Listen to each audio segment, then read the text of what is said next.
Hello and welcome to this very small session dedicated to tomorrow's exam. Which exam? The mains of SBI PO 2019. So all of you understand it's probably the most important exam of the season for you, for most of you, for many of you at least. And I thought I'll have a very small chat with you, just a 10-15 minute thing. I'll not take much of a time. I understand it's a very important day, very important exam. All of you are slightly nervous, slightly excited. You should be more excited, less nervous about it. And so I'll not consume much of your time. Not that. So what I'll do today is that I'll just give you 5 small one-liners, 5 tips for tomorrow's exam, 5 tips that you need to remember, 5 things that you keep in your mind, not forget for a 5-star performance, just that. So that's the agenda, a very basic, a very small session, right? So we'll get started right away. This is your first one. Read all the questions very carefully without panicking. Now this is extremely important. It's an extremely important point and many of you forget it. Look, the exam has 155 questions. Now, by reading, I do not mean that you have to read every word of it. Every word of it means that, let's say you decide that you're not going to do a particular puzzle. So, I'm not saying read every word of it. No.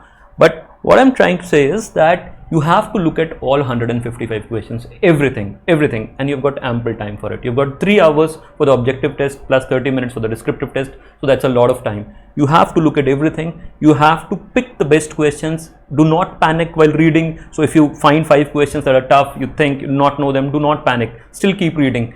There are people who end up in single-digit scores in reasoning and in all the subjects, basically. Fine. So these people start panicking the moment they start finding questions that they cannot attempt. If they just keep a cool head, you must have realized that from your analysis and everything of mocks as well. You definitely find some questions that are doable even in the toughest of papers. So in each of these 5 tests, these are 5 tests, all of you understand that this is not one test, these are 5 tests. In each of these 5 tests, you will find something that's doable. Find that, do that. You do not need to score too much. Please remember, though I'm not a great fan of, reminding you the cutoffs and everything, because it can vary, it can come down, it can go up, but yes, 70, 80, 90, 100, that would be the max, right? So that's not too much. If you ask me broadly, what do you need to get? What do you need to get? I mean, ideally you have to maximize your score, but what do you need to get? It's 5 tests, 20 into 5 is 100 marks. That's a good score. 125 is a phenomenal score. If you can score 25 in each of the sections, you're through. You probably would not even need an interview. I mean, not need means there'll be like a cakewalk for you, the whole thing. Until and unless you when abuse the interviewers, you'll be through. 25 into 5, or let's say 20 into 5. So you do not get a 20 in, let's say, quant. Compensate somewhere else. When if you are prepared seriously for the exam, you must have done something somewhere. They'll give you some marks, so compensate like that. So you get a 25 in GA, probably a 15 in quant will do the job for you. You do not score in GA and quant both, probably descriptive will get a 40. When it has to be somewhere, so it's not too much. They're not asking for a 175 out of 250. No, this is achievable. 80, 90, 100, 110, this is all achievable. I've seen people, good people, but there were no Einsteins that way, clearing the test quite easily. So believe in yourself, read everything carefully, do not panic. There is enough easy stuff in the paper waiting to be capitalized upon. It is you who will be missing out on that. So don't do that. Remember this advice. Remember this is extremely important. Let's go to the next one. Now this is an important one. DI sets are nothing but an extension of arithmetic problems. All of you know that. I think all of you know that, but I still need to keep reminding you of this fact, because the moment you look at those huge looking, intimidating looking sets, you look at all that data and then you're gone. All your arithmetic, all the stuff that you've learned is gone. It's gone completely. It becomes absolutely useless. This happened in 2017 when the pattern changed for the first time, then 18, and then I just hope it doesn't happen this time with most of you, but yes, it does happen. It's nothing else but the same arithmetic problems. You have seen enough mock tests, you have seen enough tutorials to understand that. Now it's up to you to keep your head, not to panic, read them carefully and do them. Even if you do them slowly and without doing any silly errors, you will get something. You will get something. Most of the people who struggle in quant struggle to get in double digits. That's not acceptable. I mean, you have to tell yourself that with whatever quant you have read, whatever little you understand in quant, this is especially for people who are not good at quant or do not think of quant as their strengths. With whatever you have learned, with whatever little you have learned, you can still get a 15-20. But you need to pick the right questions. One, read everything, find the right ones and do them without panicking, giving them ample time, giving them the respect that they deserve. So do not think that this has to be done in 10 minutes. No, give it 20 minutes. You've got 45 minutes. Even if you do 2 sets of 10 marks each, that's 20 marks for you.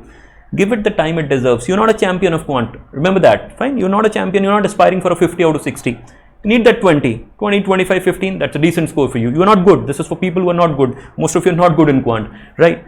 Get that 15, 20 marks. That's enough. Believe me, that's enough, because I'm sure you have worked elsewhere to score heavily. That's enough. Do not get that 0 or a single digit score. That's bad. Pick the right questions, do them. Avoid silly mistakes. That's very important. Avoid silly mistakes. Most of us who are not good do these silly mistakes in the exam because we are panicking. We are not relaxed when we are doing it. That's not our forte. That's not our cup of tea. So we kind of start panicking and then are not able to perform to our potential. Don't do that. Don't do that. Whatever question you pick, you think it's going to take time. It's calculative. Okay, I'll do the calculations. 3-4 minutes. I'm okay getting 1 mark in that 3-4 minutes. Another 3-4 minutes, I'm okay with that 2 marks that I get. Still counted. After 45 minutes, you'll end up with a 15. Fine. Think about it before tomorrow's exam. Convince yourself, make yourself believe that I can get something in it if I read the questions carefully. If quant is a strength, this is not for you.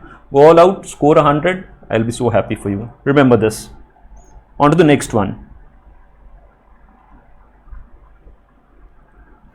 Okay, reasoning is not just about the lengthy, tough puzzles. Now, this is something that all of us know, but we don't realize it. When we are into the examination hall, then we start thinking, oh, it's so tough. I cannot do that tough question. It's so lengthy. What is it like? It's not scrollable. It's very difficult to scroll and read the data. The tables are not visible. I understand everything. But then again, nobody's asking you to get a 60 out of 60 in reasoning. Leave that couple of tough puzzles. Reasoning is not just about puzzles. I mean, if you look at it, there are 3-4 areas we can score. Critical reasoning is one. If you're good at English, specifically if you are good at critical reading, if you're good at RC, that is the place where you can score. And there are invariably some questions of critical reasoning in the reasoning section. They're not very concrete, I'll admit it, but they're still scoring. You can get it. You can get a decent score in critical reasoning. Work on it. Just find them out consciously before jumping onto a tough puzzle and discouraging yourself to an extent that you think that my paper is already spoiled. No, do that. Start with the areas in which you think you are strong, right? Apart from CR, there are some miscellaneous question types that always keep appearing. Do not be surprised even if you find a syllogism question in mains reasoning, and it can happen. Anything can be there. It can be an input-output, a coding-decoding question. It can be absolutely anything. So that's definitely there. There can be a DFD kind of a question. That's generally very easy, and there can be an easy puzzle out there as well. That's always there. So if it's like 5-7 puzzles, a couple of them would always be doable. Find them, attack them, do them carefully without making any silly mistakes. Most of us who do not score well in the tests, though we think that we attempt decently, is that we make silly errors even in questions that we know. If I'm not good, if I think I'm just an average student, what I'll ensure in the test is that I do not make mistakes, at least in those questions in which I'm sure I know the answer. I know how to arrive at the answer. I'll not do that. That's criminal. You do not know much. You probably haven't studied much. God has not given you, a fabulous brain. You have not worked very hard as well, and then you're making silly mistakes. No, that's not acceptable. If you're good, if you're great, if you're wonderful, if you think I will get a 175 in this test, you make a couple of silly mistakes. Okay, that's acceptable. Fine, but no. We are not doing that. We are making optimal use of whatever resources we possess. Only then we can score runs. People have different capabilities, though it's not the best time to give cricketing examples, but yes, I cannot just stop myself from doing that. People of different capabilities perform differently. I still believe Yuvraj Singh was probably he had in himself to be the best batsman in the world. He never became that. He did not possess certain other things that probably a Sachin Tendulkar had, right? So it's like that. You play on your strengths. So I mean, if you think you are not naturally gifted that way, do not make those silly mistakes. No, do not take it for granted. Though it's not time to rectify some basic mistakes that all of you do, many of you do while preparation, not paying enough attention to accuracy and all. But yes, keep it in mind at the time of the exam that you do not have to make any silly errors, even if that means giving it a couple of extra minutes. That's okay. But if it's a 7-mark question, I know it, I'll get a 7 out of 7. I have to answer it in a way that I can bet my life on it, right? Answer it like that, and then you will start scoring there. Remember this, reasoning is not about tough, lengthy puzzles. Your section starts with a tough puzzle, straight away on the back foot. No, that's not the way to play. Leave that ball. The next one would arrive very soon and will probably give you a scoring opportunity. Just remember that. It's extremely important. Let's go to the next one, number 4. You don't have to play safe, make educated guesses. What does that mean? I'm a firm believer of that. I keep talking about it all the time. But what is an educated guess? Tukka nahi hai ye. This is different. An educated guess means, let's say there is a GK question to which there are 5 options, and you definitely know that the answer is not among A, B and C. So you're left with just D and E. If you are sure that answer is not among A, B and C and left with D and E, leaving that question is not a great idea. So when you're marking one amongst D and E, that's an educated guess. So you have got a higher probability of success as compared to marking it completely randomly. Now, mathematics says that, the theory of probability says that, common sense says that if there are a few such questions, there's a good chance that you will end up in positive. So you have given that question sometime. It can be in GK, it can be in English. It happens so many times in English and GK especially, that you'll arrive at such questions, you'll bump into such questions. Mark something as the answer. Do not play too safe. Be aggressive, make educated guesses. Do that, you'll end up in a positive. ये मत बोलना sir ने बोला था तुक्का मारने के लिए. No, I'm not saying that. I'm saying use your common sense. Even if you mark 5 such answers, you get one you get one correct. Let's say you are very unlucky, you get one correct, still you'll end up in a positive, right? So don't do that to yourself. Many people just do this in all subjects. You must have realized from your mock experience as well, where you generally score in such things. But yes, do not play too safe. Make educated guesses, you'll end up with some score. You can try it even in quant and DI. At times, many of you are good with digit sums and all. If you think that you can eliminate a couple of options and you do not want to go further because you think it's going to waste a lot of time for you, you just know that the answer is one among B and C. Mark something randomly, whatever is your lucky letter that day, think that works for you, and just go ahead and do not think about that one. Do not worry that I marked 5 guesses like that. No, they are not random guesses, they are educated guesses. So that's the word for us. It sounds good as well, no? Educated guess. So yes, educated guess is definitely the thing. Mark them, do not worry about them. It definitely is going to result in giving you something positive. Let's go to the next one. You have to complete your writing task in the assigned time. So complete has been underlined. What is the meaning of this sentence? You have to complete your writing task in the assigned time. You have to complete everything in the assigned time. That's common sense. Yes, I know that. Complete means complete. When you're writing, for example, you're doing a question. So when you're doing a question, let's say the bell rings, the time is over, the timer stops and you're in between.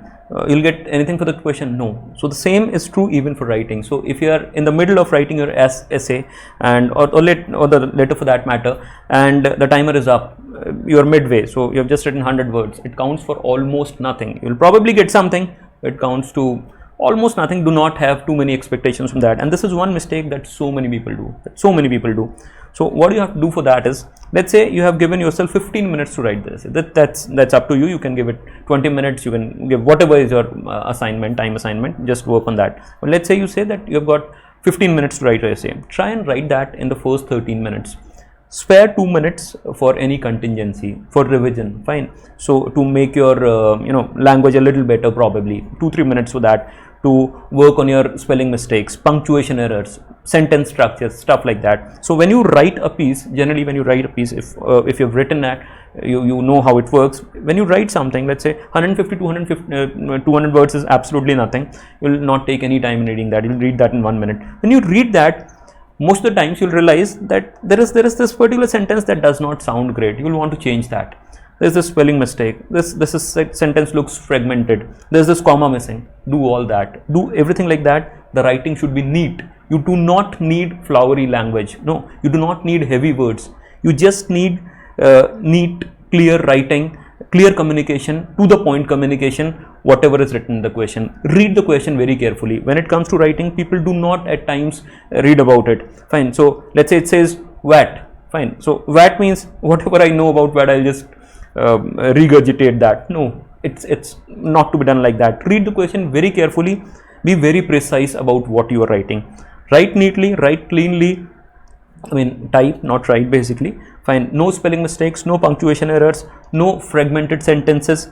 Whatever you write should be very comprehensible. Fine. So when you read it yourself, you should understand, am I making sense? If you're making sense, it looks neat, it looks well written, you will get marks for it. You make a mistake like this in the exam all the time. Let's say there's a topic about which you are very, very enthusiastic. You'll feel like, oh, I've got so much to write. No, you do not have to write everything. Just think about a few data points and write them, compile them well. If required, remove a couple of lines. That's okay. You do not have to show off. Do not try and show off. So think about the most important points that gel well with the question, and then compile it, plan it, then write it, and then edit it. That should be the way. So structure 15-20 minutes like that, you will definitely score much better in the writing assignment. It's generally an easy task in which people fail to score. People score poorly in this, though this is one of the easiest areas. It's a very scoring area in the question paper. So do not take it lightly. Do that. Official letters generally tend to give you a little better in terms of marks. I'm never in favor of generalizing things, but yes, they generally give you a little more marks if you just know the format, a couple of lines here and there. I mean, that's all what you need. You have to be very to the point and precise. A personal letter needs to be a little elaborate. So my bias is, I'm slightly biased towards writing an official letter, though that does not mean that if you're not comfortable with subject you do that, but yes, it might be a little more scoring. So assign time. In the writing task, you've got 30 minutes. Ideally, you should be done with writing both of them in 25 minutes or so. One last minute check and do everything like that. For example, many people make this mistake of not writing the topic. Do that. They keep reminding you and keep forgetting that. Write your topic before writing whatever you're writing. Fine, that's extremely important. Just take care of all these things. Writing task can give you 40-45 marks even if you're a decent writer. You do not have to be a great writer to score heavily in this. Remember this is extremely crucial. Right, so that was some of the things that I wanted to discuss with you, tell you, kind of know everything, but yes, it's an important day, so I thought I'll just kind of remind you of all this. Right, so before I take your leave, a very small thing, a very small message for you. In fact, there are three kinds of people when it comes to test takers. One would be the freshers. There's some of you who are just appearing for it for the first time. You're all excited, slightly nervous, and a little anxious about it. It's okay, it's understandable. Go there with a lot of energy. You're looking forward to it. You've prepared hard. Just go all out, give your best, enjoy yourself, and take the test. Everything should be fine. Right, there are those of you who are not first timers, but who possess a very strong internal locus of control. All of you understand what internal locus of control is. It means that I believe that I will write my destiny. Nobody else interferes. There's, there might be God, but He does not have enough time to interfere in our routine, mundane tasks like writing SBI PO exam. Fine, so he's too busy for that. Fine. So these people believe that only they can change their destiny, right? So I'm all with you, completely with you. I'm proud of you. Fine. Go there with all the confidence, without any fear. Tomorrow would be yours, right? And there is a third kind of people. I'm not saying it's good or bad or what. Who's very strongly believe in destiny. If you believe in destiny, you believe in, probably it's slightly linked, you believe in God as well. Fine. But you believe in some external power. You believe in a supernatural power. You believe in something. You believe that there is something beyond our efforts as well. Now, there are so many people. In fact, there are so many good people like that who have tried their best, who have written the exam so many times. Something happens that they just cannot clear that. I'm not talking about preparation and all. That's over. It's just the last few hours. I'm talking about something else. Something just happens on that day and I just cannot form. I do not know. Missed by 0.5, missed by 0.25, interview went bad. Got a DI set incorrect, got stuck in a puzzle. Something just happens on that day. It's been like 2, 3, 4 times, and I don't know what's stopping me from reaching there. For these kind of people, and believe me, there's a huge percentage of out of you who belongs to this category. I've got a very small story. Just take half a minute telling you that story to tell you. It's about an experiment. Just think of it like that. There's a huge tank, water tank, a huge one, in which a shark has been put, a large fish, a predator fish. Let's say shark is put in that tank. It's a water tank, a glass tank, right? And what the experimenter does is, let's say there is an experiment over there. What he does is that he puts a small fish in the tank, a small fish, a very small fish. What would the shark do? Think about that. Tasty meal, fine, just attack the small fish and eat it up, fine, polish it off in a matter of seconds. That's going to happen, right? So it happens like that. Now, what the experimenter does the second time is that it they kind of partition the tank into two parts, fine, in the half. So partitioned two parts. So one part is where the shark is, and now the small fish is put into that second part. It's a transparent glass wall that is not seen to the naked eye like that. So the shark cannot see that glass wall. It looks like as it's that complete one tank, but yes, there is something in between, and there is this glass wall, thick glass wall, fiber glass wall, whatever you think of, but it's very thick, very strong. So then the fish is put again into the second part, and the shark again for the meal tries to attack the fish. What would happen? It suddenly goes there, bounces off that thick glass, gets hurt as well, and could not reach it. Surprised, tries again. What happened? You'll do that. Try again gets hurt, bounces off again. Again, after some time, it tries 3-4 times, and then relaxes. After 10 minutes, again tries. Again, nothing's going to happen. It's not going to break. Fine. It's hours, and the shark is not able to do that. Now, it's not just hours. It becomes days. Tries again the next day. Doesn't happen. The third day, with slightly less energy, slightly less enthusiasm because of continuous failures. No, I mean, it's happening again and again. There is something going wrong. Something is going against me. It's not going to happen. But yes, still trying. Tried 3-4 times, 5 times, and it does not happen like that. The shark stops trying. So it looks at that, it's their meal, but no, wouldn't go there, would not really go there. The experimenters one day remove that partition, remove that glass thing. The shark, because it's like now conditioned to get hurt and not reaching the target, does not even try. It does not even try, and that's going to happen. Think about that. It cannot see. For that large predator fish, it's the same situation. I try reaching there, I get hurt, I'll come back. No, I'll not try. It does not realize that things have changed, and had it tried, it would have reached there. The small fish is happy swimming.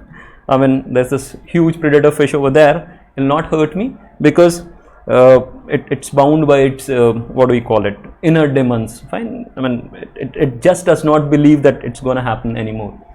Think of yourself as that as that big fish, as that shark. SBI is that small fish. Fine. And whatever you believe in, whatever God you believe in, as that experimenter who puts that glass transparent wall in between. So just think of it. Just visualize it like that. It's going to help you.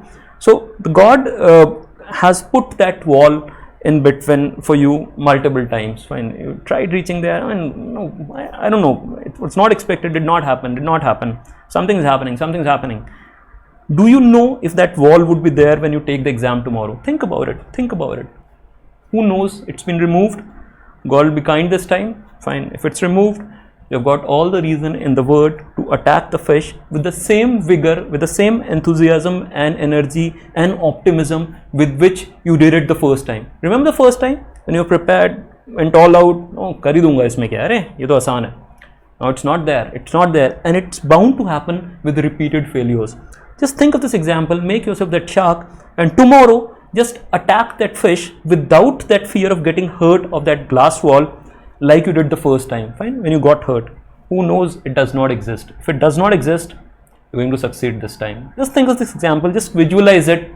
Who knows? God wants you to succeed this time. This is for people who believe in destiny, in God. Think of this example, think hard about it. I don't know what's going to happen tomorrow. You've worked hard, you've done everything. Now it's time to capitalize on it. It's time to go out there, enjoy yourself, express yourself without any fear of failure. It kind of affects our performance. We're not gonna let this happen to ourselves. It's the day of redemption. Just think of it like that. Fine. So all the past failures, everything would be reduced to nothing with just this one success. Think about it. You've been trying hard. You've been trying hard to get even a clerk's job. So many of you. Fine. Even in RRB job, you're aspiring for SBI PO. Just this one success, one good performance tomorrow will wipe off everything. I have seen hundreds and hundreds of students like that, struggling, very disturbed, nothing going right. Everything seems to be just destined against them. One success, they forget everything, and I just kind of remind them, You remember where you were 3 months back? हाँ sir, it was like that, but एकदम से सब बदल गया. हो सकता है कल आपका दिन हो. Just think about it. Go there and have your dinner. Just relax, enjoy yourself, sleep well. Go there to enjoy this performance. Fine, enjoy your performance. जब हम खेलने जाते हैं तो बोलते नहीं, enjoy करो गेम को, छोड़ दो results को. Then we give our best. So just enjoy this paper. You have worked hard, bound to succeed if the day belongs to you. Let's hope the day belongs to you. Thank you very much for listening to me. I wish you all the very best for tomorrow exam. Good luck.